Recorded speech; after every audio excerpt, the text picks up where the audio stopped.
Well, let me see. I was born in Germantown on a farm. Let me see. I think part of my growing up was during the Depression, and we were probably poor, but we never knew it. We always had clothes and enough food to eat, and we didn't realize we were poor people, but we were. When I finished the country school, that was almost across from our house. That was the year that the central school in Germantown was finished. So I was in the first class of the high school. There were two other girls that had, they were sophomores because they had gone on the train to Hudson 1 year. But we were the first ones, and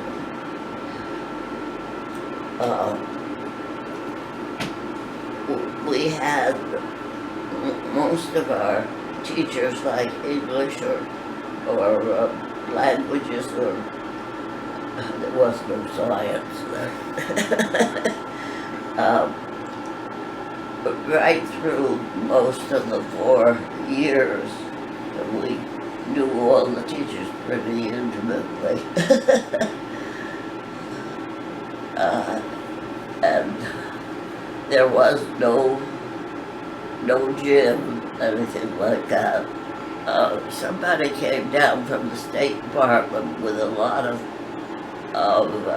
sports goods, and they took pictures all day long, and then they went home with all the goods. And that was our only gym one day. And there were no buses then. I walked 2 miles the first year, and then fortunately one of my neighbors had a job teaching in the what is now the Claremont Firehouse, so I didn't have to walk from then on. But I really enjoyed that walking. And when I think back at it now, there were houses that I could see in the distance. There were real old houses, and they were there the year I walked, but something happened to them. One was a 1765 house, a brick house. It had 17 on one side of the front, 65 on the other, and between that was a swastika, but it wasn't a Nazi swastika. It was to keep the witches away.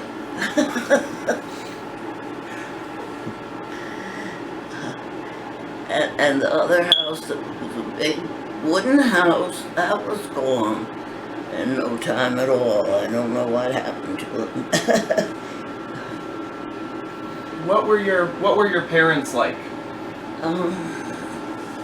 Well, my father was one of those typical Palatine descendants, and we have a bushel of relatives if you want to go real back. But my mother was born in Scotland. Wow. So, but she was a very resourceful person, person that could handle everything well, like cooking and canning. During the Depression, we lived on all her canned goods all winter long. Let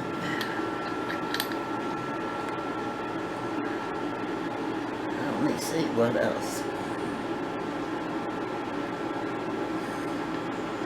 in that, when I was growing up, uh, almost no one had an automobile, and people didn't bother with the horses and buggies. You walked everywhere. If you wanted to go to Hudson, you walked to the railroad station, and everybody walked. There were all these little shortcuts around North Germantown, where you went between two houses, and another place you went on a path long side of a triangle.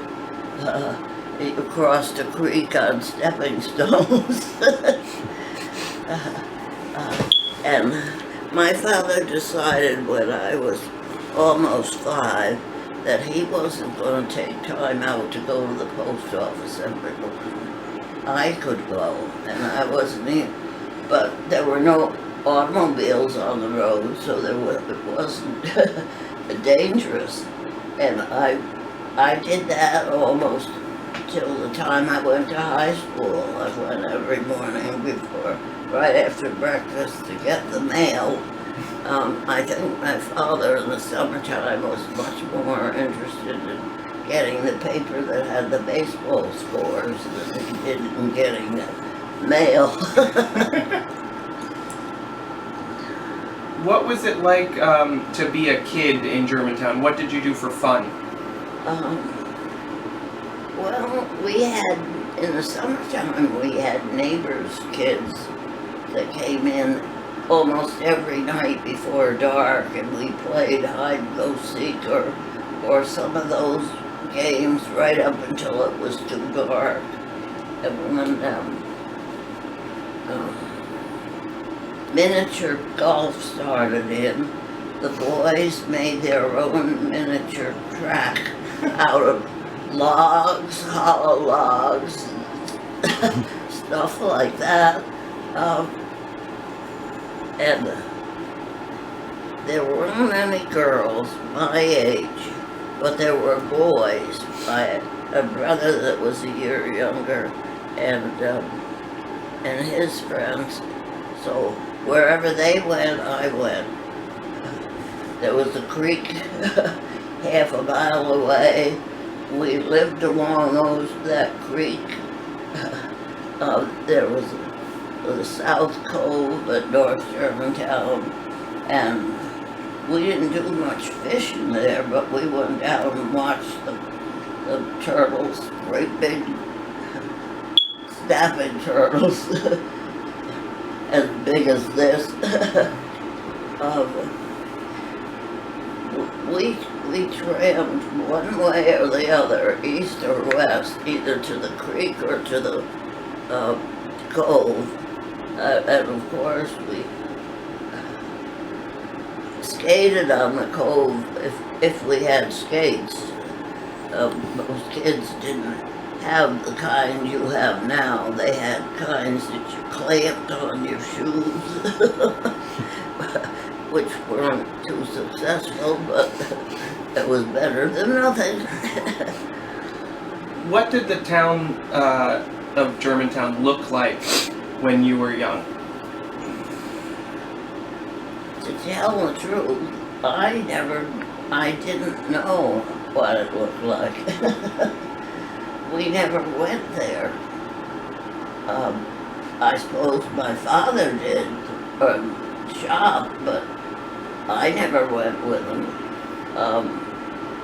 But I remember the first time that I really had a chance to look over the village was when I was in the 7th grade. I had to go down to that school to take the Regents exam. You could take them in 7th grade, and passed them all but English. and had to go back the next year. What I remember about that first time, I didn't go by the road. That would have been 2-3 miles. There was path up through a farmer's orchard that everybody used. And I went that way and came out. It came out on Maple Avenue, where the road, where you go east and where the road turns. It came out down that way. That was a real shortcut because that was only about half a mile. The thing I remember most about that first day walking down there in the village, there was this, where Pete Finger's office was this great big old store. I think it belonged to Rockefellers or something or other. And on the north end, there was a porch that went upstairs to the, maybe offices up there or maybe apartments, I don't know. And there were all these men, because it was June and a cherry picking time, and all the migrants that came from New York sat on that porch waiting for farmers to come along and hire them. And every time I went down there, there were all those men sitting on the steps, waiting for a farmer to come along and hire them.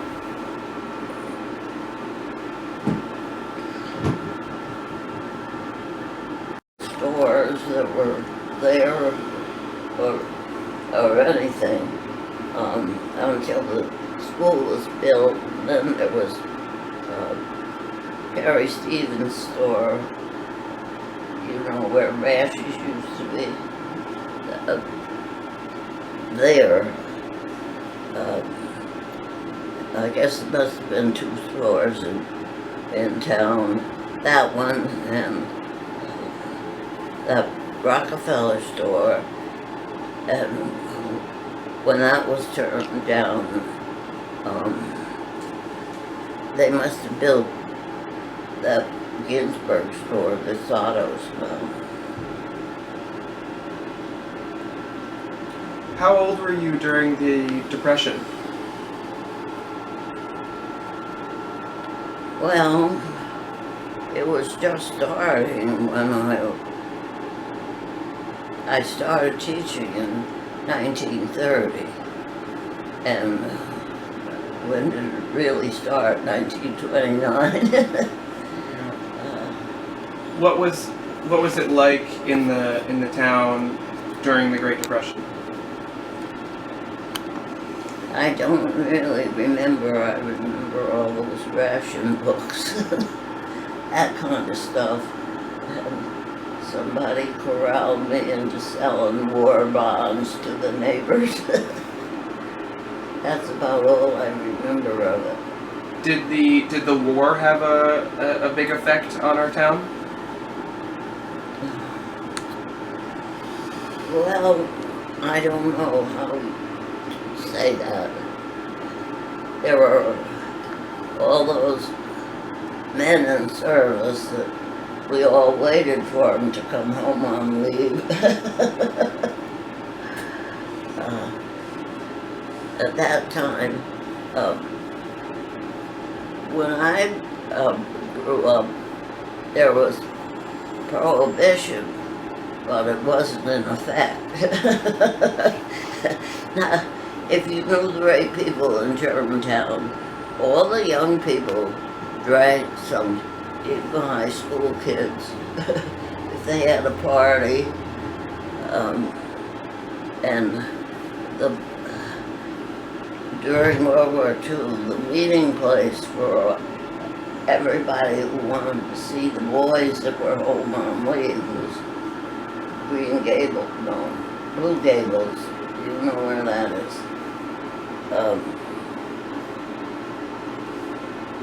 You went there often, even though you were afraid to see that the superintendent of schools was going to see you there.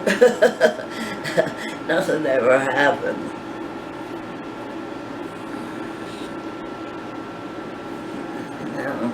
else can I tell you? The Central House is a very historic building in the town. Well, that had a good business. It had a lot of it was the place to stay if you were from out of town, and the bar did a real good business after Prohibition was over. Did you teach in Germantown? Yes, but I taught first in a rural school in Lithgow, and then 4 years there and 4 years rural school in Blue Hill. And then we had a new district superintendent that came for the first time and evaluated me and told me there were 2 vacancies in the school in Germantown and applied. One was kindergarten. I can't sing, so that was out. So I got the 3rd grade job, and I was there until 1972. What was it like to teach at the school that you attended when you were younger? The school that I attended, well, everybody went to a rural school. You didn't question anything because that was all, cut and dried. But when I was teaching, I never knew whether I was doing a good job or not. The district superintendent for our part of the county lived on Northern Boulevard, and when he was supposed to come in and evaluate, this was the way he evaluated. He came in and, good morning, how are you? How's your mother? How's your father? Where's the register? And you got out the register, he signed his name and walked out. And that was all the help you ever got from him. But when we had the new one, boy, was I glad to see him, because otherwise I'd probably be stuck in a rural school for a lot longer.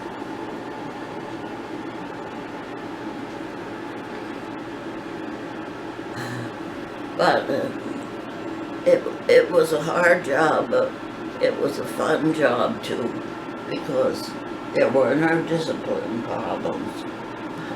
Everything went smooth, everything went fine. The kids were helpful. And I felt sorry for them in Blue Hill. Some of them walked 2 miles every day.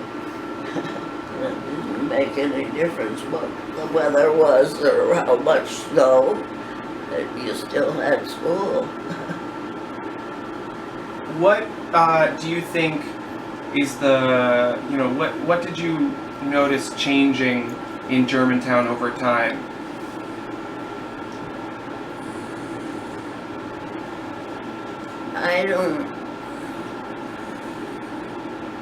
I really can't.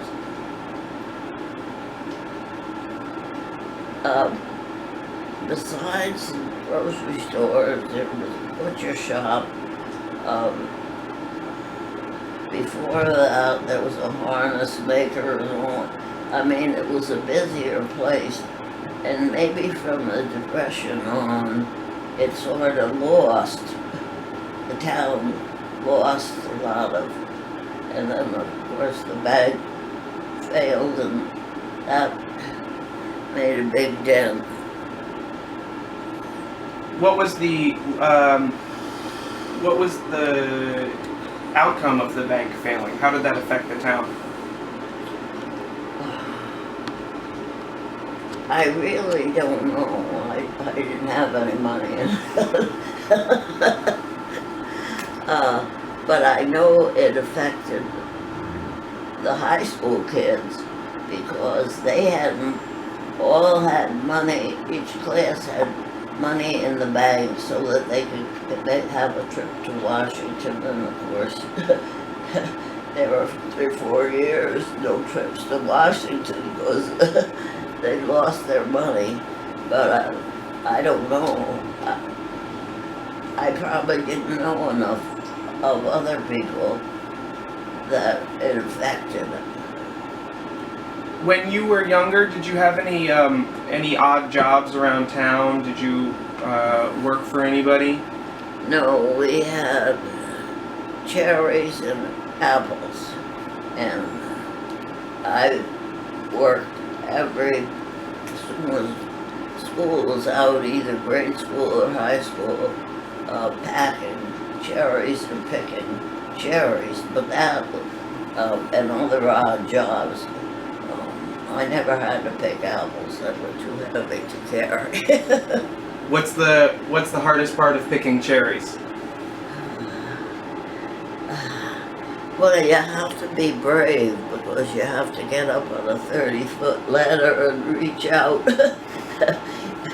And some people couldn't do it, but I could. Let's see. Is there a story that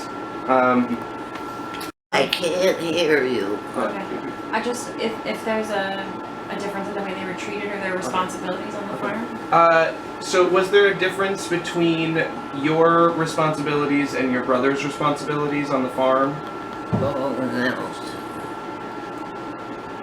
My next brother always had to take the cow to pasture in the morning and bring it back at night. And then as he got older, he had to do the milking too. Because on the farm, we always made our own butter. And I think I knew every kind of butter churn there ever was, except the one that you didn't like that. All the kinds with the cranks, and you pushed and you shoved. How did the farm change over time?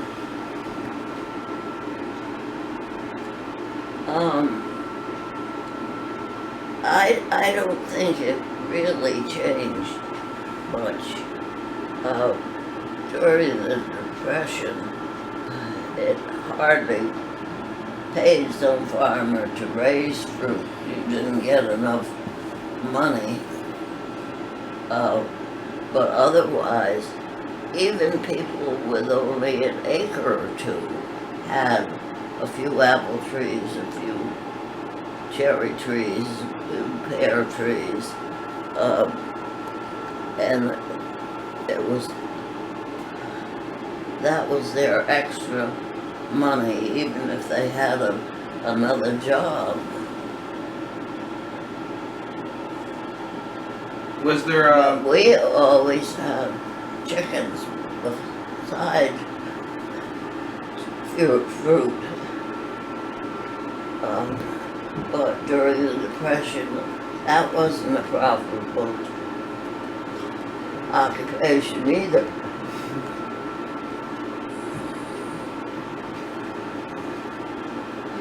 Maybe talk about teen years a little bit, high school? So are there any stories that you remember from your teen years or from high school? What your typical day was like?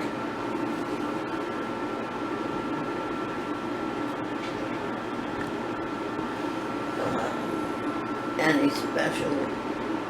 No, I can't. Anything you got?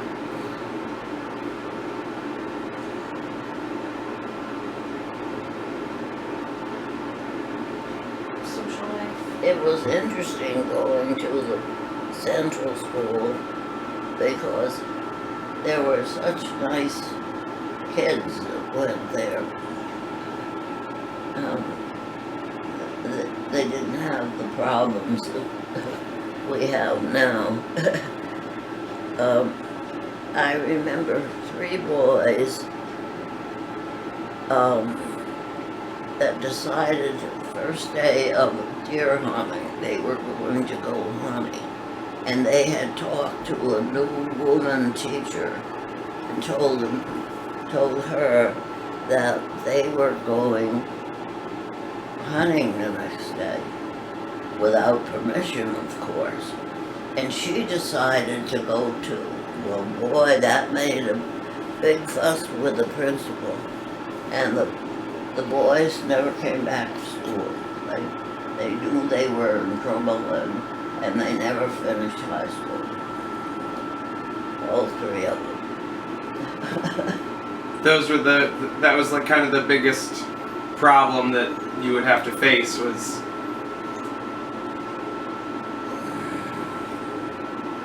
I don't know any serious problems. I guess maybe about whether, was it standard for people to go all the way through to high school? Was it standard for students to go all the way through high school, or was there a There were always some that dropped out. What were They were there a year or two, and then, especially boys, I suppose they got part-time jobs or something. But some of them still hung around. They played on the baseball team. There was a little shortage there. How big was your class that you graduated with? Pardon? How big was your graduating class? It was 10. But the next one, I think, was only 4. Do you know why that was? What? Why it went from 10 to 4? I think it was in my class. There were 2 or maybe more that could have gone to Hudson High School if they wanted to go on the train, but their parents wanted them to wait a year for the new school. So I think that's why we had 10. But by 32, they had a big class. More and more after 1930. What were the class sizes around the 30s? What's that? What were the class sizes that were graduating while you were teaching? I don't remember, but I think they were all in the teens or 20s by then. I think so. What made her want to be a teacher? Or what were her other options? What made you want to go into teaching? Well, it wasn't a choice. I had a cousin in Newburgh who was going to New Paltz, and her parents said, why don't I come down and live with them and go to New Paltz? And that's how I got there. So, did teaching become a passion for you, or was it more of just a job? It was just a job, but it was a good job. What about married, like her husband? And The 2 or 3 that are left keep contact with me. There are a few people from your class that are left? One of them is from Blue Hill. She came to my 100th anniversary and spent a lot of time there. But a lot of them are really gone. I think there's one boy that from Lithgow that's still living in California, but he's in his 90s. Were the people in your class, were they all around the same age, or was there an age difference between? Well, the couple that had waited a year or 2 two to go were a little older, one girl and one boy, I think, were older than the rest. But that didn't make any difference. How long was your school day? Well, we started 8 till, I don't know, it was 3 or 3:30. 8 to 3 or 8 to 3:30. Did you have the same teacher for each subject? Yes. Except the principal sometimes taught one thing one year and another thing. He taught geometry. And he taught it for the boys, and there were 2 girls. And we didn't understand it, but he didn't answer much of our questions. He was teaching for the boys. So both of us failed and had to take it over the next year. The next year I got 100. The first time I think it was 45. Was that common to have teachers that were gearing their classes towards the boys as opposed to the girls? No, I think that was the only, that was an exception. The principal was a very authoritarian person. And if there was any discipline problem, he took care of it, and you did not argue with him because you would get nowhere.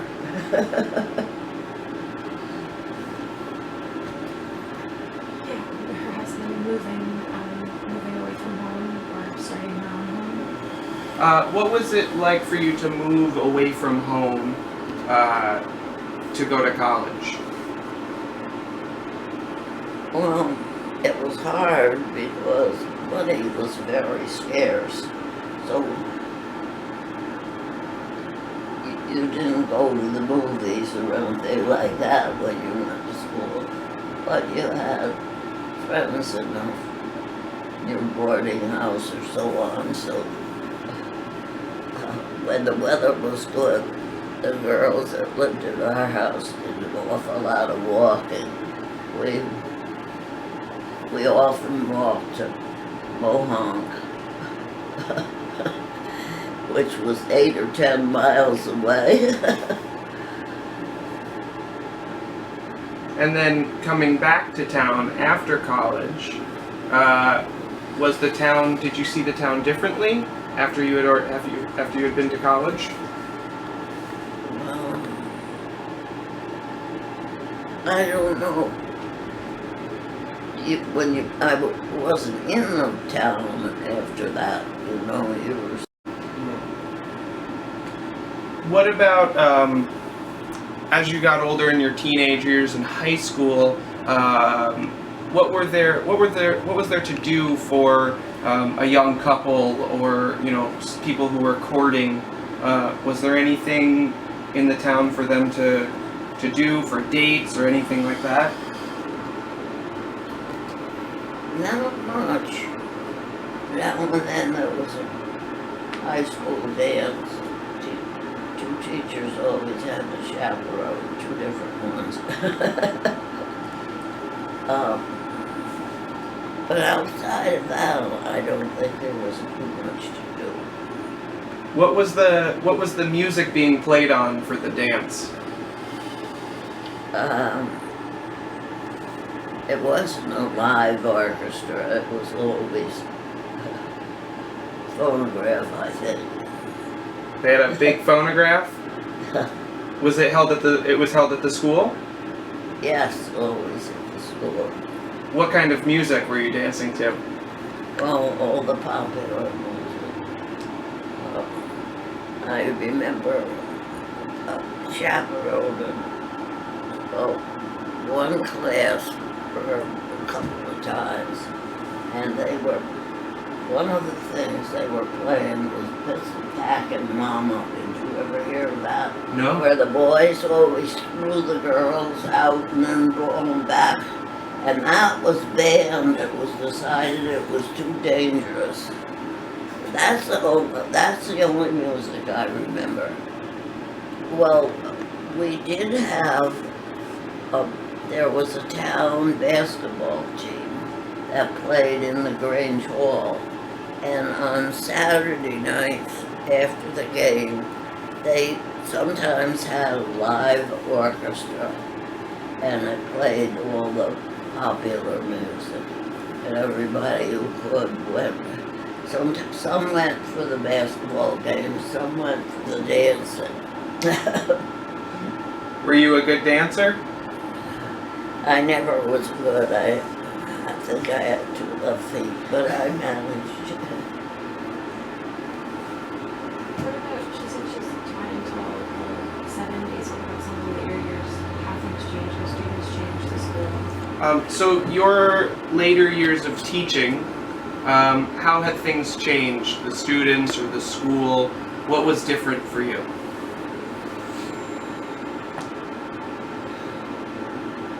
I can't say it was too much different.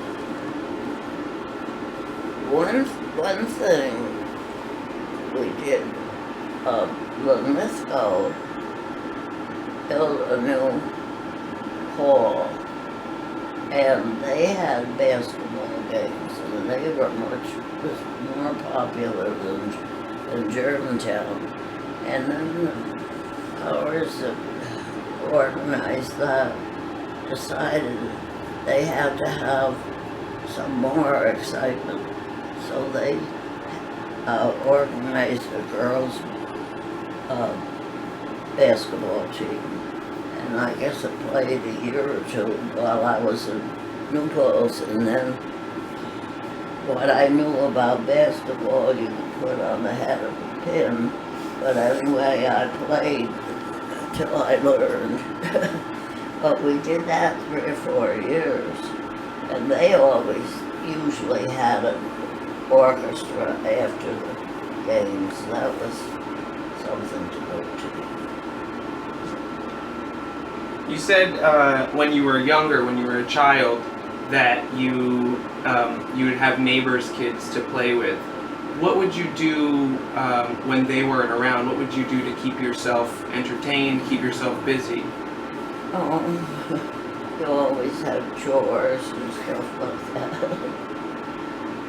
Was there any, what about your brothers? Did you play any games together, or were there any traditions or anything like that that you and your family would have?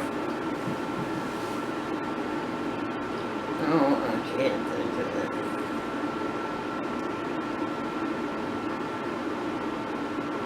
Maybe there were some, but not come to mind. You said your father was a very, he was an old school generation Palatine. How far down the lineage do you know how far he was from the originals that came over? Right from we have a half a dozen we go back to. If I wanted to join the DAR, I could join out of 4 or 5 different people. But I never was really interested in it. Was your father influenced by the Palatines that came over? Was there anything that he did that might have come down from them? Probably a lot of things, but I mean there were family feuds. One old grandmother was blind, and her daughter-in-law used all her hand-woven or hand-loomed sheets and tablecloths just as if they were trash, because she was blind and didn't know them. And the 2 families didn't speak to each other for 100 years. Wow.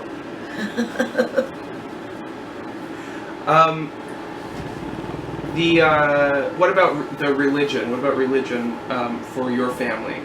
Were you part of a church?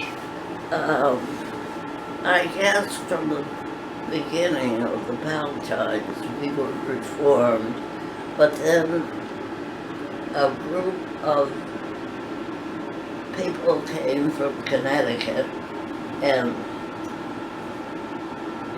they tried the Lutheran Church and the Reformed Church, but most of the sermons were in German.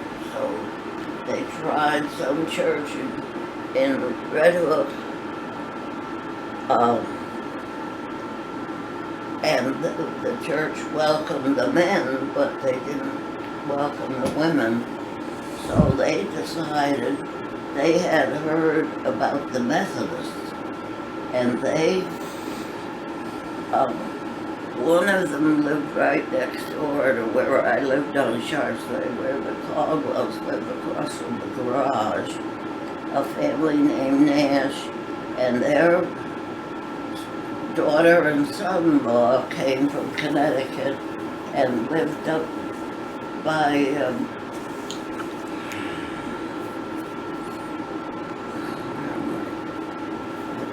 trying to think of somebody that you would know, where the garage was in North Germantown, and something or other. I know who you're talking about. You know, I know. up there, the house was, and they built in 1790, they built a house across from that garage, and it was only torn down 3-4 years ago, supposedly the same house. Because the city people built this monstrosity up there and tore down the old house. What? I mean, you've been a part of Germantown and the surrounding area for a really long time. What do you love most about this area? I've lived away from it for long stretches of time, but it's always the river and the mountains that you come back to. How would you describe the people of this town? Now or when I was growing up? Well, how has that changed? How has the people of the town changed? There are a lot of what we call new people, and I don't mean last year, 20 years ago. And they seem nice people, but they come and they go. So when you grew up, what was it? How would you describe those people? The people that You knew everybody. You liked some, and some you didn't, but you knew them all. What do you hope the future of Germantown is like for those that will be here in 50 years or 100 years? What do you hope Germantown is then? Well, I hope it isn't a suburb of Long Island, New York. We have too many people like that. So some of the new people are really helpful and really want to change the town for better.